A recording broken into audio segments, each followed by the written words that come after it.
বর্তমানে Miyaji international Singapore এবং Malaysia থেকে পর্তুগালের D1 ভিসার জন্য ফাইল জমা নিচ্ছে।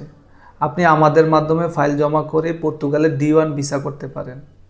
সিঙ্গাপুর থেকে পর্তুগালের D1 ভিসা করতে আপনি সিঙ্গাপুর থেকেই ফাইল জমা করতে পারবেন, কোথাও যাওয়া লাগবে না। মালয়েশিয়াতে সরাসরি BFS না থাকার কারণে কিন্তু আপনাকে অবশ্যই থাইল্যান্ডে ফাইল জমা করতে হবে পর্তুগাল D1 ভিসার জন্য। মালয়েশিয়া থেকে থাইল্যান্ডে যাওয়া খুবই সহজ এবং খুবই সহজে ভিসা পাওয়া যায় এবং আনুষঙ্গিক খরচ এবং যাতায়াত ভাড়া সহ সব কিছু রিজনেবল প্রাইসে রয়েছে। যাদের ভিসার মেয়াদ আছে 6 মাস অন্ততপক্ষে প্লাস তারা কিন্তু চাইলে জমা করতে পারবেন। বর্তমানে মিয়াজি ইন্টারন্যাশনাল পর্তুগালের D1 ভিসা মালয়েশিয়া এবং সিঙ্গাপুর থেকে ফাইল জমা নিচ্ছে।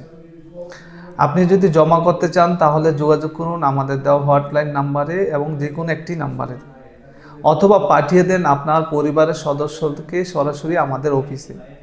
ভিডিওটি শেষ পর্যন্ত দেখার জন্য ধন্যবাদ সবাইকে।